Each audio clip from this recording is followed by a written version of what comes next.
Indian history में आप सभी लोगों का स्वागत है। आज हम बात करेंगे मध्यकालीन भारत के ऊपर, यानी कि पृथ्वीराज चौहान तृतीय के पतन के बाद हम प्रवेश कर जाते हैं मध्यकालीन भारत में। आइए जानते हैं मध्यकालीन भारत में क्या हुआ। मोहम्मद बिन कासिम यही पहली बार भारत आता है और अटैक करता है। मोहम्मद बिन कासिम मोहम्मद हजाज के कहने पर, यानी कि जो मोहम्मद बिन कासिम था वो मोहम्मद हजाज के कहने पर भारत आता है। कहां पर आता है? भारत में प्रवेश करता है। तथा 711 ईस्वी में, यानी 711 ईस्वी में उसने पहला आक्रमण किया और वो क्या हुआ? वह सफल नहीं हुआ, वह विफल आक्रमण था। पहली बार 711 ईस्वी में आक्रमण करता है और वह आक्रमण विफल होता है। यह लोग कौन थे?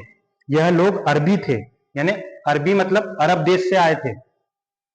तथा अरबों ने मोहम्मद बिन कासिम के नेतृत्व में 1 साल के इंतजार के बाद अरबी लोग क्या करते हैं? मोहम्मद बिन कासिम के नेतृत्व में भारत पर पहली बार सफल आक्रमण करते हैं। ये क्वेश्चन आता है कि भारत पर पहली बार सफल आक्रमण कब हुआ? 712 ईस्वी में हुआ। तथा इन्होंने क्या करा? इन्होंने सिंध पर विजय पाई। सिंध पर विजय पाई। अरबों का पहला आक्रमण कब हुआ? 712 ईस्वी में हुआ। और किस पर विजय पाई? सिंध पर विजय पाई। हालांकि आक्रमण 711 में भी हुआ था, लेकिन वो क्या था? वो विफल आक्रमण था। दोबारा से अटैक करते हैं और क्या होता है? 712 में ये लोग जीतते हैं सिंध पर। और सिंध पर जब आक्रमण करते हैं ये अरबी लोग, तब उस समय किसका शासन चल रहा होता है? तब दाहिर का शासन चल रहा होता है भारत में। अरबी लोगों को और जो अरबी वासी थे उनका मुख्य उद्देश्य क्या था भारत में? भारत में आक्रमण करते समय उनका मुख्य उद्देश्य, वो किस उद्देश्य से आए थे? उनका मुख्य उद्देश्य था धन दौलत लूटना। धन दौलत लूटना उनका मुख्य उद्देश्य था। तथा क्या था? तथा और एक और काम था उनका। उनका मेन उद्देश्य था इस्लाम धर्म का प्रचार प्रसार करना, यानी कि प्रचार प्रसार करना उनका मेन उद्देश्य था। मोहम्मद बिन कासिम का यह अटैक, और इसके बाद हम आगे बात करते हैं महमूद गजनी की।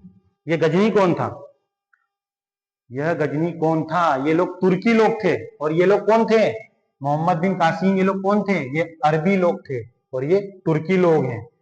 महमूद गजनी के बारे में हम लोग जानते हैं। अलप्तगीन नामक एक तुर्की सरदार गजनी साम्राज्य का संस्थापक था। संस्थापक मतलब नींव रखने वाला। कौन?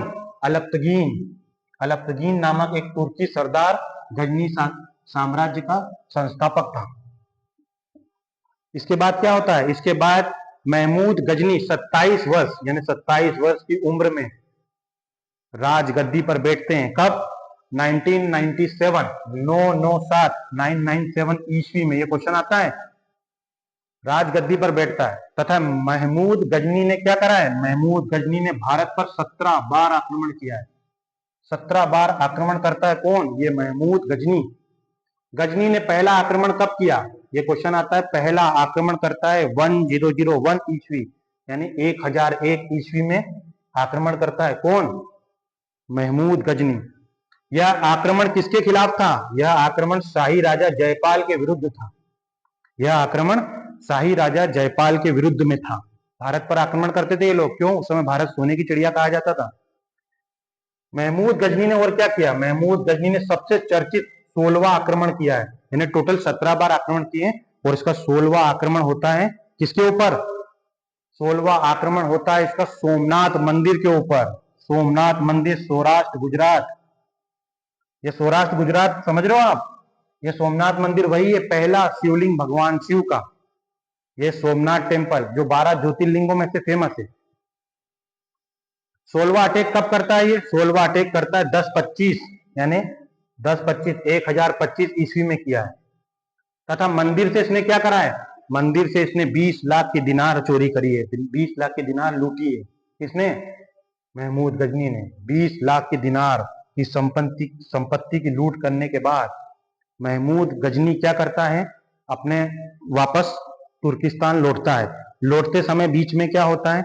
बीच में इसको जाट लोग मिलते हैं और जाट लोग क्या करते हैं? इसके साथ बहुत ज्यादा झड़प करते हैं, इसका विरोध करते हैं और उससे 20 लाख के दिनार में से कुछ दिनार छीन लेते हैं।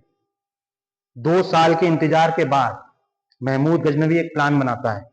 और प्लान बनाता है क्या? वो 17वीं बार अटैक करता है भारत के ऊपर। 17वीं बार अटैक करता है महमूद गजनी। कब? 1027 में। और किसके ऊपर अटैक करता है? वो अटैक करता है जाटों के ऊपर, क्योंकि जाट लोग इसे रोकते हैं, इसलिए जाटों के विरुद्ध ही अटैक कर डालता है। कौन? महमूद गजनी। यह आक्रमण किसके ऊपर था? यह आक्रमण जाटों के विरुद्ध था, जाटों के खिलाफ करता है। महमूद गजनी की मृत्यु होती है 1030 यानी 1030 ईस्वी में इसकी मृत्यु हो जाती है। महमूद गजनी के दरबार में भी कई सारे कवि हुए हैं और कई सारे कवि रहते थे। जैसे रहता था अलबरूनी, बहुत ही फेमस अलबरूनी, फिर रहते थे फिरदौसी, उतबी। यह सब महमूद गजनी के दरबार में रहा करते थे। और महमूद गजनवी क्या कहता था? अलबरूनी तो उसकी भाषा में, आओ अलबरूनी आओ और कुछ सुनाओ। अलबरूनी द्वारा लिखी हुई पुस्तक क्या थी? किताब उल यामीन, तारीख उल यामीन। फिरदौसी ने भी एक पुस्तक लिखी है। क्या लिखी है? शाहनामा। ये किसने लिखी है? ये बहुत बार पूछा हुआ क्वेश्चन है। शाहनामा किसने लिखी है? फिरदौसी ने लिखी है।